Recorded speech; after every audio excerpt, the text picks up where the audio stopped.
The Secrets of Stargate is brought to you by the StarQuest Production Network and is made possible by our many generous patrons. If you'd like to support the podcast, please visit sqpn.com/give.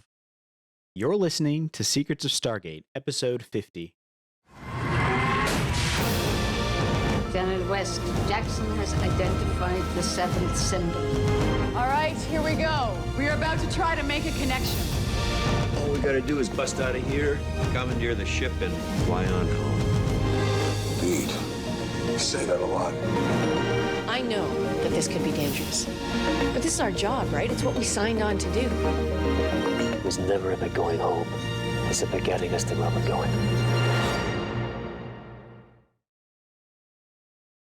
Hi, I'm Jack Baruzzini, and you're listening to The Secrets of Stargate, where we talk about the hidden meanings and deeper layers found in the Stargate TV series, movies, and more. And joining me today, our father, Cory Sticha. Hi, Father. Just as the wheat is separated from the chaff, the unclean souls must be taken away. I mean, howdy, Jack. And Victor Lehems. Hey, Victor. Shoot it! Shoot it! Hi, Jack. Nice.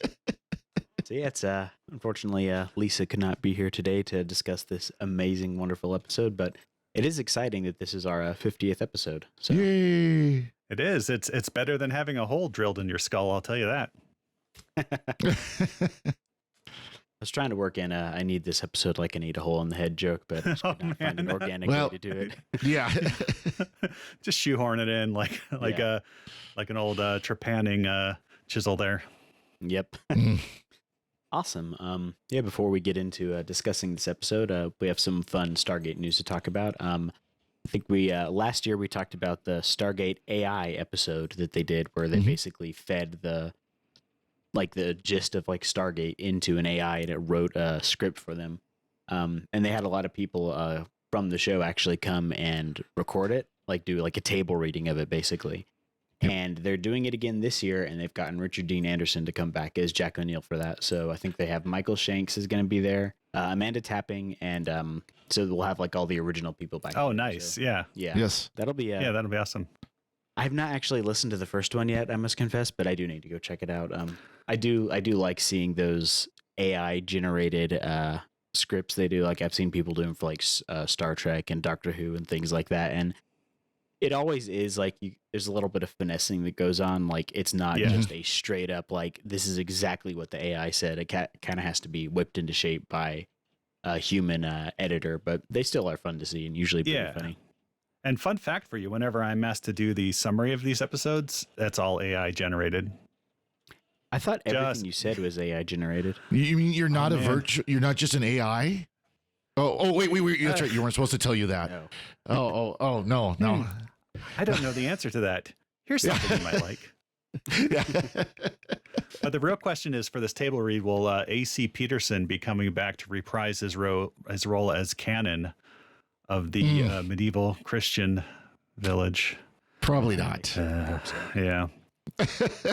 He's still working, though. We'll get into that, but he's doing much the same role that one of the great character actors here in this episode. We also have some fun teases on Twitter with a new Stargate script. Yes. I saw Joseph Mazzioli retweeted that, and it's just called Stargate blank because they've not given it any of the original. They've not like released what it actually is. But I think was it Brad Wright who put that together? Yeah, Brad Wright wrote it. So it's a pilot for a new series. And Joseph said that it's it's got all the humor and sci-fi geekery and everything that we expect. So hopefully it is. Of course, everybody on Twitter and Discord and places are having their options of what's under the blank. What is the name of it? I voted for Stargate Walter. That would be good. Yeah, Stargate Cafeteria got my vote. But admittedly, that wouldn't be too good of a show. Stargate Financial Review. Here, let me just pull up what some of the our listeners said. And while I do that, Jack, why don't you tell them about the Discord and Patreon and all that merchandise that we have? Oh yeah, definitely. We just started a SQPN Discord, so you can join in there and you can chat with all of us and all the other listeners at SQPN. You can get to that by going to sqpn.com/Discord, and you can join up there. We have individual channels for all the different shows, and all the hosts are on there interacting. So we're having a lot of fun over there. So you should come over there and join us in our nice little sandbox away from Twitter, as I like to call it. Yeah. We have Stargate Discovery was one submitted. Stargate Care Bears Adventure. I think that was referencing the Furlings there. We have Stargate What Fate the Universe. A callback to the Fish People episode there. Stargate Inheritance and Stargate Zengetsu Ultra Gaiden DX The Borrowing of Sorrow Zero. I think that one's more of an anime inspired take on the series. Pokemon or something. Yeah, it sounds like a Pokemon set or something like that. Yeah. Nice. Yeah, it's going to be exciting to see what comes of that. And of course, it's not been greenlit by Amazon Prime or anything, but hopefully they'll see the enthusiasm out there for a Stargate show. So I think it's pretty likely because, Amazon can't look at this IP and go, no, we don't want anything to do with that. That's not going to bring us any money, since it brought them money for years on DVD sales. It's brought them money through Amazon Prime Video. I mean, they'll make money off of it if they're willing to do it. So yeah, I'll be surprised if something isn't announced by the end of this year. Yeah. And if you use your Amazon, who for podcasting, listen to this podcast on Amazon, and that'll generate more interest for a new Stargate show, right? Yeah. Sure. Yeah. I wouldn't put it past them. Yeah. I mean, really. Podcast. Yeah. Yeah. Definitely. Any Stargate podcast. Oh, they're starting to show some interest. Yeah. There's people out there. Right. And you can always go on Twitter and use the hashtag #WeWantStargate to retweet any information about that. But more about this podcast. Yeah, exactly. Yeah. But yeah, so I mean, and if Amazon doesn't pick it up, which like you said is unlikely that they wouldn't, Big Finish has done some Stargate audio dramas in the past, so that's always a possible route that they could take. And they do a great job with their audio dramas. I love their Doctor Who ones. They've done a great job. So if they did more Stargate ones, they'd be good.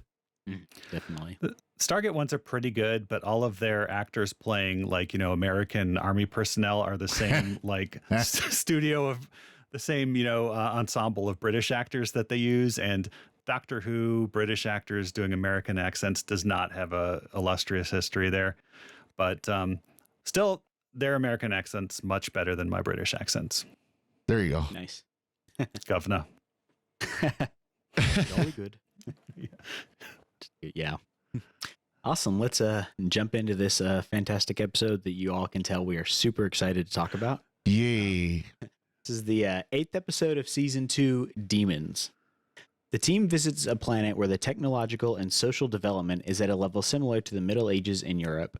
SG1 is accused of being demons by the village canon, and Teal'c is subjected to the water test where he is cast into a lake and sinks, thus proving that he is not a demon. Unfortunately, we do not find out if he weighs the same as a duck. The real demon, and Unas, in the employ of Sokar, arrives to take a young woman as a sacrificed host for the Gould. The team is able to rescue the girl and kill the Unas, and then kill the canon after he becomes the next host for the Gould. After this, the team performs a rock concert dance party that frees the village of the scourges of conservatism. Wub nub. Yeah. Yep. Wub nub us, everyone. So I have to say, as much as I was not looking forward to this episode, just because these kind of episodes tend to just be really cringy, it was not as bad as I was expecting.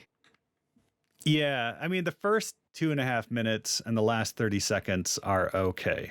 The part with the intro sequence is pretty good. Yeah. And there were some cool CGI lizards running around. We get another hanging a lantern on the fact that every alien planet looks like the woods outside of Vancouver. Teal'c admits that he's read the Bible, which is a nice scene. You can speak some more about that, but it starts off on if you're going to do an episode about a quote unquote medieval Christian village that's on the Gate network, it starts off probably about as well as you would expect. Right. Yeah. Yeah. What about you, Father? What were your thoughts on this episode? This is yet another one that I had kind of blanked out on. And, it was there. It was mostly harmless, although Monty Python came to mind more often than not. Yeah. But yeah, I mean, just like, I don't know if Wikipedia existed at this point, but just like, what are myths about Christianity and the quote unquote Dark Ages, and then shoehorn every single last one of them into your script. I mean, we can talk about them one by one as they come up, but I mean, yeah, it's the entire view that everyone in the Middle Ages in Europe was like basically a bunch of backwards hicks who were living in constant fear of religion, and all the religious figures were kind of these like evil rulers. And I will say, as bad as it didn't go as far as I was worried it would. And I think probably a lot of that has to do with the fact that it's a TV show made for an American audience, which is still largely, culturally at least, influenced by Christianity. But overall, it just came across as comical. Like, I felt like I was watching a skit, not an actual serious. Well, all the characters, at least all the supporting characters, were very much they were just very much stereotypes. They were, two-dimensional. There was nothing to them. The canon was just this arrogant, yeah. I mean, there's no words that can be said nicely to say about him, because I mean, just it's full arrogance. And I mean, there's like the one scene where he's literally standing on steps eating, and as he's talking to him, he's chewing. That image of arrogance, like you could imagine him being like Caesar, laying in the bed, being fed with grapes, that kind of deal. Tim Curry in full Frank Enfurter makeup called him up and told him to dial it back because he was camping it up a little bit too much there. Oh, yeah. I don't know if what he was eating was just word salad, because that's what they're spewing out here about religion. It's just like, isn't this a word that like I've heard like maybe in the King James Bible? Let's just string a bunch of these together but yeah, pretty much.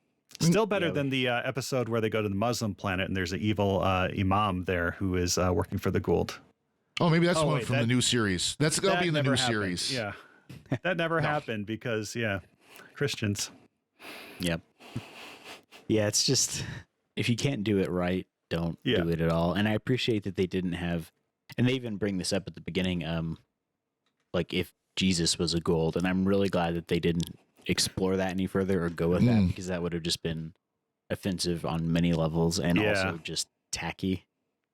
What if Gould was one of us, just a stranger on a bus trying to make his way home? Makes you think. Yeah, right.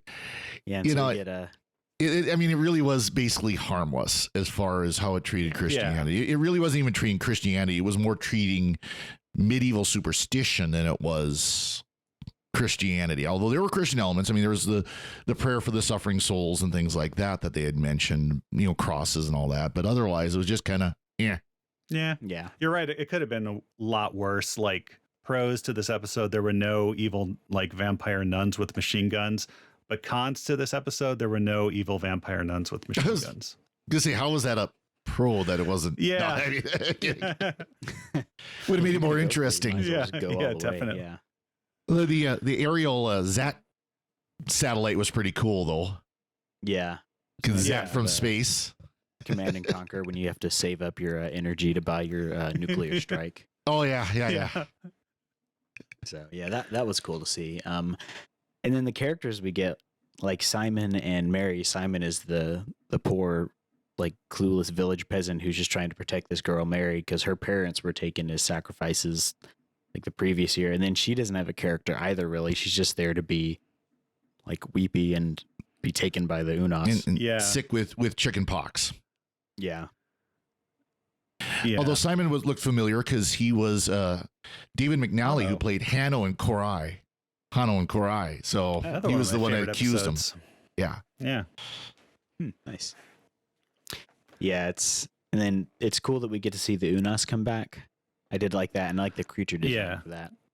Yep. Yeah, only that Unas costume does not hold up well in direct sunlight, and they should not have put it out in direct sunlight.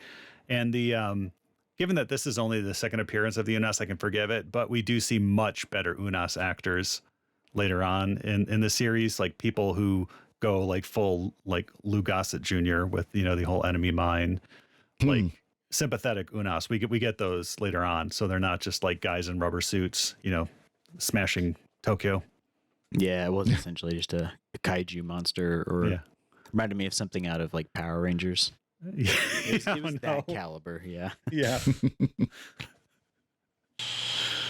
Oh man. But yeah. So it's, I guess that it starts off good and it ends fairly well. We think, there's a twist that's pretty obvious, but the canon at the end, after, chewing on scenery and being very arch, as Jack O'Neill might say, he comes around and says, "Oh, I was wrong.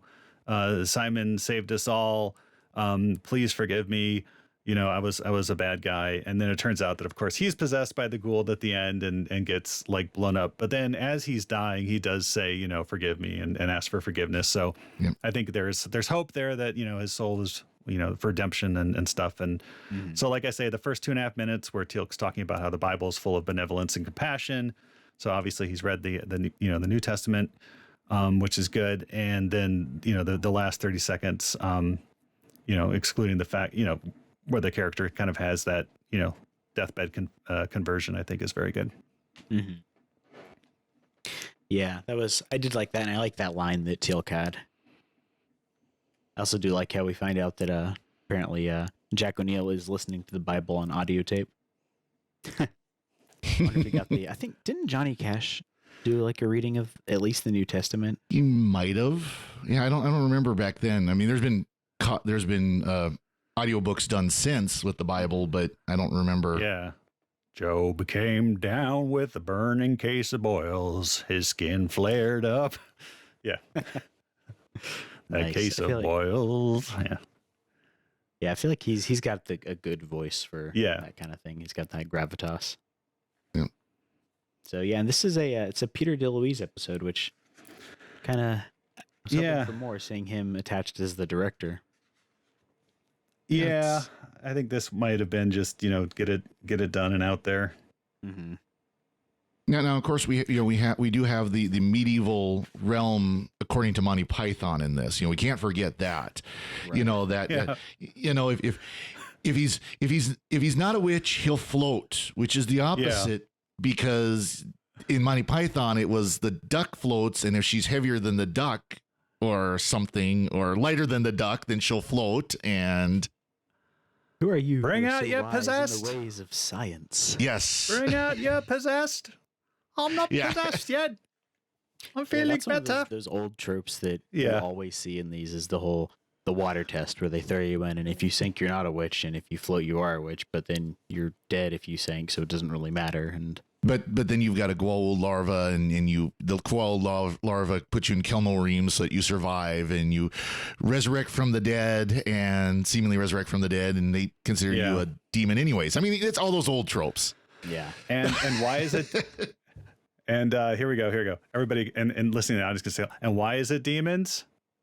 Because it's always demons. Yeah, always demons. Yep. So well, I mean, in this, it's it is also always aliens, and this time it was aliens. So that whole time. Exactly. Oh my gosh, it's like Jimmy Akin's head exploding because it's always demons and aliens at the same time. Yeah, the mysterious world singularity. Yeah. But yeah, so we get another. Have we seen Sokar on screen yet? I don't think we have, because we just his face. That's right, with the particle face, right? Particle man, possessing Unas like a particle can. Yeah, yeah. We get the Unas is in the employ of him, and it's like another example of questionable Goa'uld tactics. We're just gonna send this one guy once a year to get one person. Well, it worked. It worked until the Tauri showed up. I mean, it was working great for years. I mean, millennia. 1,000 years. And they have that really sophisticated like trap that they use to chain people up that Teal'c can't figure out, right? Like the woman Mary, when she's chained up at the beginning, he can't figure out how to get her free and has to blast it with a staff weapon. And then later when the Unas comes to collect her, he just like lifts up the very obvious like spike that's holding the chain to the rock. Yeah. I'm like, come on, Teal'c. You just wanted to blast something with your staff weapon. Any excuse you can use that thing. And then Simon gets to use it later, right? And I'm wondering, like, how does he know Like they're all like, shoot the Unas, and he's holding this staff weapon, and he's seen Teal'c use it like once, and he was like, 30 yards away, and yet he figures out how to do it. So go Simon, but he's smarter than he seems. Yeah, shoot it. Like, oh, it's this alien device that I've never seen before. Of course, I'll like shoot, the Unas. Yeah, you see the same thing in movies though when people use guns, like they just grab it and automatically know how to fire it. Mm-hmm. And as someone who's not really a gun person, but who's like gone with friends to like do target shooting and stuff. I remember one time I had a handgun and I was trying to figure out how to use it. I couldn't get it to fire, and then I finally hit something, and the clip just fell out of the bottom. No. So lock the mag, then rack the slide. Come on, it's not that difficult. Yeah, it's like but how do I? Yeah. But yeah, no, and it is like I forget which sci-fi story it was. It's probably many, but I think it might have even been like a Wii game. But like the aliens had a special weapon because they had a sixth finger, and so they had their weapons could only be activated by like beings with like an elongated sixth finger or something. So humans couldn't use their weapons, which is pretty clever. Pretty clever. Sounds really trope. familiar. Yeah, there's others where like they've got biological imprints or something like that. That they've done similar type of deals. So. Yeah, that's a pretty cool way to do it. Yeah. And I do feel like the staff weapon is really an example of form over function, because it's basically an overpowered laser blaster in the worst possible form factor for that kind of weapon. But it looks cool, so. There's an episode about that later. There's a scene about that in the later season. Nice. Yeah, and they kind of have an identical weapon to the staff weapon in Gene Roddenberry's Andromeda, starring Kevin Sorbo. But at least in that case, it collapses down to like the size of a flashlight that you can wear on your belt, and then you can expand it. It's called a force lance, and you can expand it to full staff side and hit people with it, or you can shoot blasts out of it. Force lance. It sounds a little bit like a lightsaber, but kind of. Yeah, I appreciate how self-aware Stargate is. Like, they have tons of jokes that are kind of hanging a lantern on the different things. Like, as you mentioned at the beginning, Victor, about how how green our universe is. Yeah. So I do like that it does not take itself 100% seriously with that kind of stuff. Yeah, and I do like we have kind of a one of those Russian reversal jokes that Yakov Smirnov used to do, where Jack O'Neill says, if I ever want to help anybody again, please, stop me. And then Daniel wants to help somebody again, and he says, if Daniel ever wants to help anyone again, please shoot him. Yeah. So. Of course, you got the Daniel, but we got to help them. Yeah, in this case, he doesn't want to just sit back and observe. Nope. Yeah, and they kind of like flip flop a lot between like, let's help them, let's not help them, let's help them, let's not help them, and yeah. I like at the beginning, I think it's Daniel who says this when they walk into the village and everyone's hidden from them, and there's like that stone that has the medieval writing on it. Mm-hmm. Is it Daniel who says, "Is that English?" And it's very clearly like stereotypical like ye old English on it. It's like I think it was Jack that said it, or yeah. Middle English, pre-Chaucer. Yeah, so there you go. Well, obviously. Yeah. We don't get any of the Miller's Tale in this, unfortunately, so. Well, they had to keep this PG. TV PG, so. Yeah. And yes, we get the deep state of Kelno Reem in this one, which I know listener Micah has always, whenever he hears the phrase deep state on the news, he associates that with deep state of Kelno Reem. Yes. Yes. Join our Discord. Yes. Speaking of which, there was another really good a good joke that Micah posted on there about every time he hears Michello, he thinks of limoncello, and I'm the exact same way. And my only regret is I make limoncello and I didn't have a glass when we talked about those episodes. You need to make a special label for it. I do. If anybody's good with Photoshop, I want a Michello limoncello label. Limoncello. How do you make limoncello? You basically soak lemons in Everclear. It's a little simpler. Oh, okay. A little more complex than that, but basically you take the zest of the lemon, soak them in Everclear, and then add sugar water. That's basically it. It's really easy. I was expecting a Yo-Yo Ma joke or something, but that's much more useful. Set up for a joke. Yeah. What's a Tim Conway, right? Yes. I'm not quick. I'm not as quick as you, Victor. No, I actually was genuinely curious because I've never made it, but Yeah, it's pretty simple. yeah. Yeah. So I talked about the religiousness word salad that we get. I had captions on, and at one point the captions just read in parentheses like men speaking indistinctly.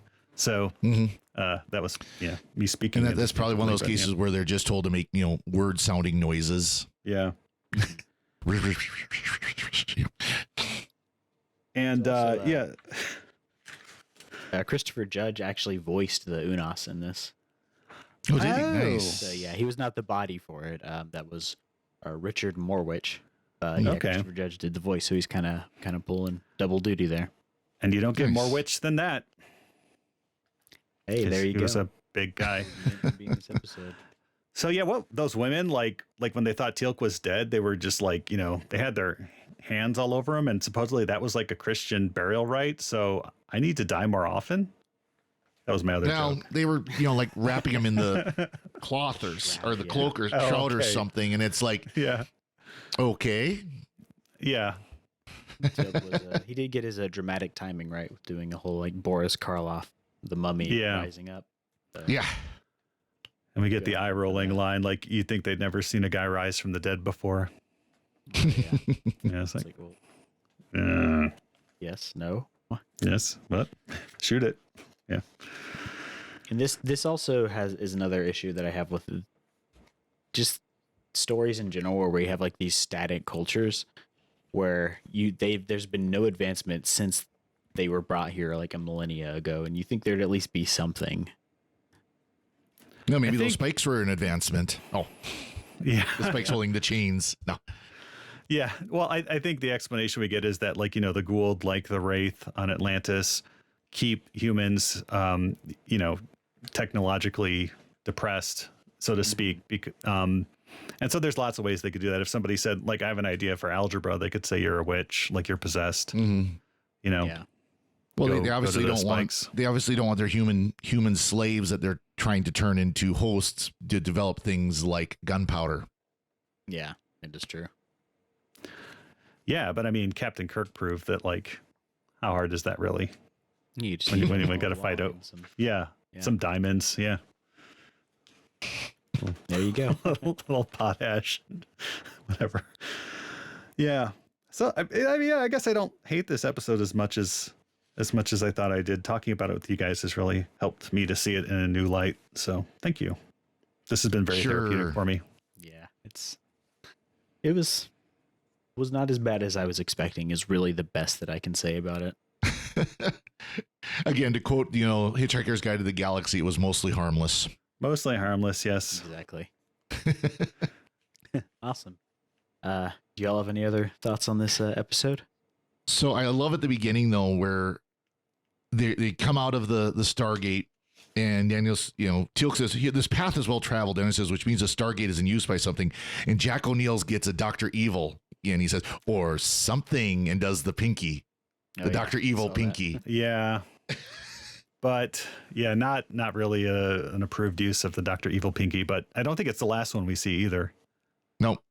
Nope. Yeah. But anytime the Dr. Evil pinky, especially since this aired only like a year or two after the first movie came out. Yeah. Movie. Yeah.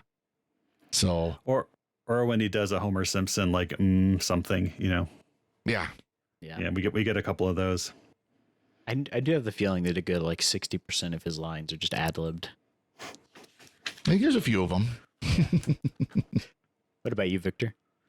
No, I think I covered everything here. Trepanning, like the whole, like putting a hole in your skull to release the evil spirits. I don't actually know that was practiced in the Middle Ages. I know it was practiced by certain Stone Age cultures and stuff. And pretty much every culture at one point in their development tried it. But, whether or not it's any better than pharmaceuticals these days, it's up to, you, but your mileage may vary. But so I'm cool with trepanning. Like, my problem is you get the first trepan and then you got to get your booster trepans afterwards. Yeah. It adds up. It's like, where does it end? Consult with your doctor before you take trepanning. Yes. They check the number of holes in your skull, and before you can get on a plane these days, it's crazy. Well, that would solve pressure in your head when you're flying. Your brain pressure can equalize as you go up in altitude. It's a real problem. Yeah. Well, I had sinus issues for years, and I finally went and saw an ear, nose, and throat doctor, and he said, "Oh yeah, I'm gonna give you a surgery." And I was like, "Okay." And I went under, and I got out, and I was like, "So doc, what'd you do?" He's like, "Well, I opened up your sinuses." I was like, "I know you did, but like how did you do that?" He's just like, "I opened up your sinuses," and I was like, "Okay, don't ask any more questions about that." So I mean, who knows? I may have a few more extra holes in my head. Hey. Well, the nice thing is when you do the trepanning, later on they can add like a little port there so that when you're at an advanced space station that runs all the news for the world, you can beam it right into your head by snapping your finger. Doctor Who reference. Yeah. That was one of the most unsettling episodes of New Who, I think. Yes, and it was early on. It was the first season. It was still Christopher Eccleston. Oh yeah. Yeah. That one. The guy who would be a companion but was too selfish. Yep. And the actual trepanning implement in this episode, like, I don't know how the drill was supposed to work because there was no actual, handle that would rotate around, and it wasn't like actually drill shaped. It was chisel shaped. So I don't know. Well, the drill was a classic. It looked like a classic hand drill. I mean, like you just had the knob on the top and you sit there and crank, but I don't know. Yeah. So there was actually a woman in the 1960s, named Amanda Fielding, who did a self-trepan on herself and survived, and apparently talks about all the health benefits from it. She did also do a lot of LSD, though. So yeah, that's why she survived. She was on LSD at the time. She didn't feel it. Yeah. I've seen some episodes of Laverne and Shirley that made me want to do the same thing. So who knows? Nice. Awesome. Before we go, we'd like to take a moment to thank our patrons who make it possible for us to create the Secrets of Stargate, including John R., Margaret G., Lenora G., Don C., and Andrew W. Their generous donations at sqpn.com/give make it possible for us to continue the Secrets of Stargate and all the shows at StarQuest. You can join them by visiting sqpn.com/give. You can also go to sqpn.com/merch to get t-shirts, mugs, stickers, and more, including the signature Father Cory Sticha collection. Be sure to follow the show on Apple Podcasts, Google Play, Stitcher, TuneIn, Spotify, iHeartRadio, or on the SQPN YouTube channel. To find previous episodes of Secrets of Stargate and to send feedback, please visit sqpn.com/Stargate. You can email us at stargate@sqpn.com or follow StarQuest on social media at facebook.com/StarQuestMedia or on Twitter at SQPN. You can also join in the conversation on our Discord. Go to sqpn.com/Discord. And we'll be back next time when we'll be discussing the next episode of SG1, Rules of Engagement. Until then, Father Cory Sticha, thank you for joining me and sharing the Secrets of Stargate. Thank you, Jack. And Victor Lambs, thank you as well. Thanks, Jack. And the beast is dead. Once again, I'm Jack Baruzzini. Thank you for listening to Secrets of Stargate on StarQuest. Anyway, I'm sorry, but that just happens to be how I feel about it. What do you think?